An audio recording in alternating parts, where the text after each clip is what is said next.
Hey review family, keep it high, keep it tight. My name is James, the review guy reviewing music for the love of music. Throughout the year, I have reviewed tons of albums. I've reviewed albums from all across the music spectrum. It's been a pretty damn good year when it comes to good releases, but there has been bad. And what better way to start off my 2019 list week than talking about the worst albums of 2019. So really quick, I compiled a list of some honorable mentions. These are albums I do not particularly like on any level. I just didn't include them on the list because they weren't as bad as the others. So we have Blackbear's album Anonymous, really didn't like that one. After the Burial's album Evergreen, thought it was a very one-dimensional progressive metalcore album. Lil Pump's album Harvard Dropout. Lil Pump proved himself to be a one-hit wonder that can only pen singles as opposed to albums. Fallujah's album Undying Light, really never been that much of a fan of Fallujah. Logic's album Confessions of a Dangerous Mind. It's passable, it's a decent record, but it is so drab and convoluted and derivative.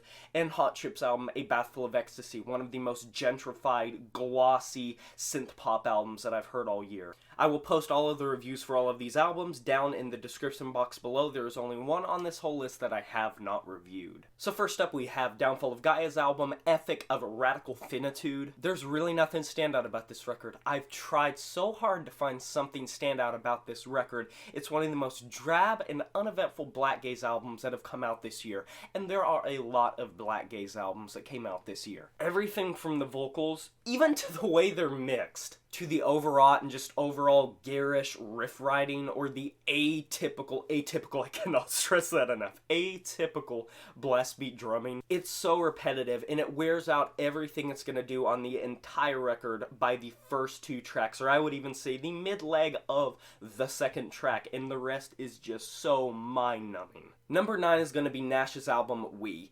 I had a lot of infamously negative, critically negative album reviews at the early part of the year. A lot of albums I was just really not that big of a fan of, and you're going to see a lot of those pop up here on this very list. If you agreed with me at the time and subscribed, congratulations, you're still getting this quality content.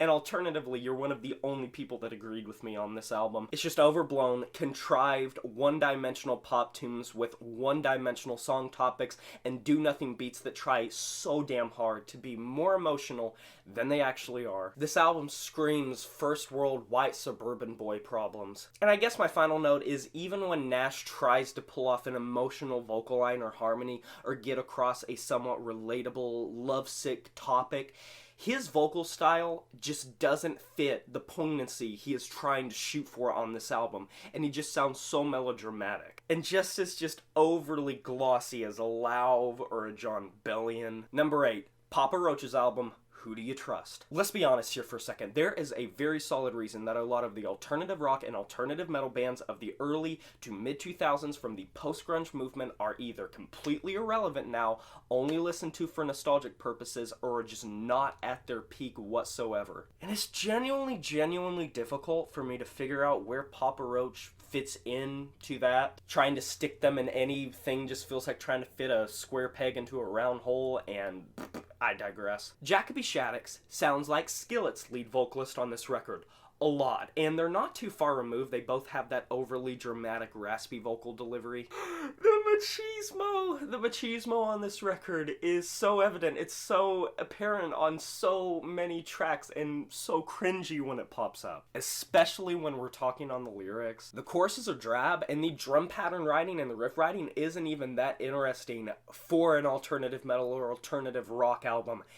And that should be one of the main things that is known at this point, that usually the riff writing isn't that good. There's one good part about this album.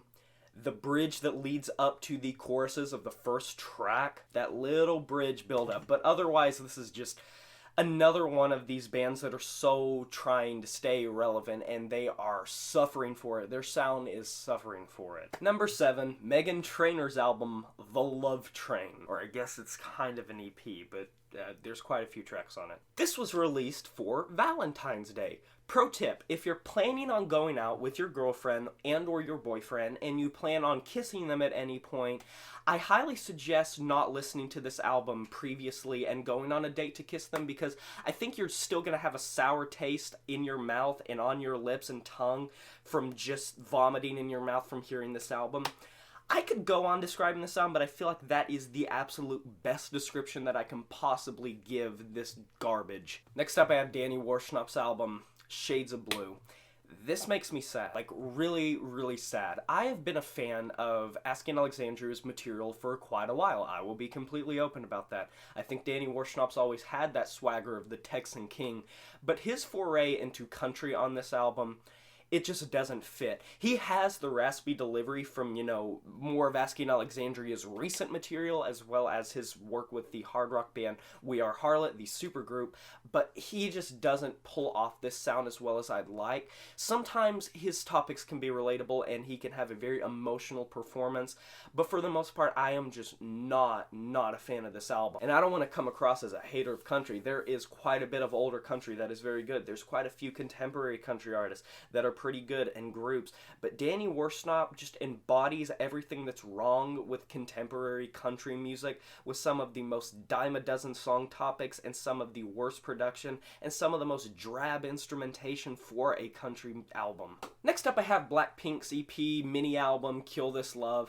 This is another one that hurt me a little bit. I do like the single Kill This Love a little bit more than at the time, but I think that Blackpink is in a really, really, really bad position, and that is 100% because of the company. Look into it, do your own research, make your own opinion, because there is a lot to it that I can't really explain in just this little excerpt. But Blackpink's behind the scenes isn't that good, and I think that the entertainment industry that controls them didn't think that they were going to blow up as much as they did, and I think they're trying to play catch up. And what that is resulting in is them creating some of the most just fabricated K-pop music with that big busty single, and it just doesn't stack up to a track like Do Do Do Do Do. It doesn't stack up with a track like Playing with Fire. It just, I don't know, man. I do hope that Blackpink can come out of this on the other side and make more music that is actually good, but as it stands, this is just one of the most disappointing albums that I've heard this entire year. Next up, I have Upon a Burning Body with Southern Hostility. Do you want a machismo album, kind of like Papa Roach's, but it's fed through the lens of metalcore and some deathcore? Check this album out. I can so hear this in the AirPods, specifically AirPods, of like a douchebag, a jack douchebag at the gym that is taking positions that are very far from just ergonomic and intentionally trying to get attention. This has some of the most just cringy, laugh-worthy, eye-roll-worthy choruses of the entire year, and it's sad because I've never been a huge fan of Upon a Burning Body, but some of their previous material where they have some Latin influences and some Texan influences I like a lot, but holy shit, this album sucks. Number 3, Rich the Kid, The World Is Yours 2. There's an infinite number of albums that could have taken this spot in particular, but Rich the Kid's album is the one that still sticks out in my mind as being really bad, and that is just trap, mainstream trap, and the position that it's in. I enjoy a lot of trap artists, don't get me wrong. I think this is one of the best timelines there has been for really fresh rappers doing interesting things, especially when you're talking in the underground, like bands like Clipping or artists like JPEG Mafia, or some of the somewhat more mainstream artists such as Juice WRLD or even Denzel Curry. It's just, this is getting to a point to where there's an album like this Rich the Kid album every single week by the dozens pretty much that I just have to gloss over and pass by. This was one of the first ones that I gave a chance throughout the year, and it was just uneventful as ever. It also really doesn't help that Rich the Kid isn't that standout of a rapper, just a vocalist in general. And so you're getting these spacious, atmospheric trap beats that are just as well as lyrics that you have heard in every other trap album in the past decade.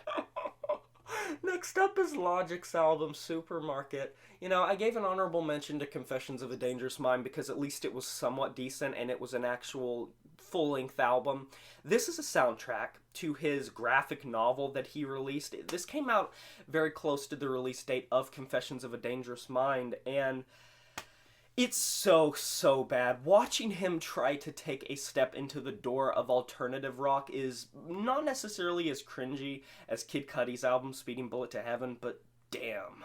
Maybe I even prefer Kid Cudi's album to this one because at least Kid Cudi was trying his hardest. Logic just sounds like he's phoning every track in. His voice, his very typical voice, doesn't fit this style at all, and I think this really showcases in the fact that this album doesn't translate that well unless you're reading along with the graphic novel, because as an outsider looking in when I listened to this album, it just didn't make sense a lot of times. Which I guess, I mean, for a soundtrack it's supposed to be, but think of movie soundtracks.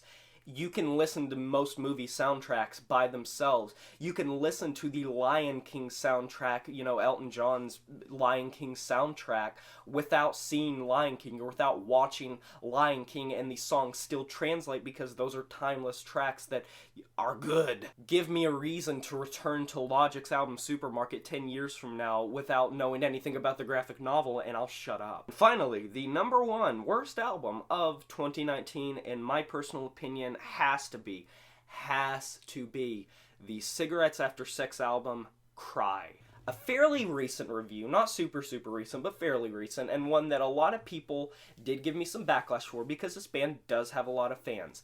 This is a band that is shoegazy, that is dream poppy, with an androgynous sounding lead singer, which is fine. I like a lot of albums that have androgynous singers. I like Placebo, I like the artist Dorian Electra, the list can go on. But this is the most sleepy album. This lackadaisical, melancholic feel makes me want to gouge my eyes out. It is just so boring, and I feel like it's trying so hard to be a vibe that it isn't a vibe. If you need a soundtrack to help you sleep, turn this on, because I guarantee this will put you to sleep by the second track, maybe third at the absolute latest. And sort of like that Downfall of Gaia album, it wears out everything that it's trying to do by like the second or third track, and the rest of the album is just regurgitating the same ideas, just tweaked in different ways. The lead vocalist isn't that good of a lead vocalist, and they just repeat the same melodies, the same harmonies over and over and over and over and over and over and over and over and over. If I talk any more about this album, I'm gonna pull my hair out. What hair I have. I want to know your least favorite albums of the year. Which albums stood out to you as just being terrible? Which albums did you just not like? You just could not stand for some reason, or that is just burning in your mind as not being good? Let me know in the comment section below. I would love to hear it. Like this video if you enjoyed it, subscribe to join the review family today, and smash that notification bell to be notified of my future uploads. You know who it is. My name is Jay Morris, the Review Guy, and I'm signing off saying farewell.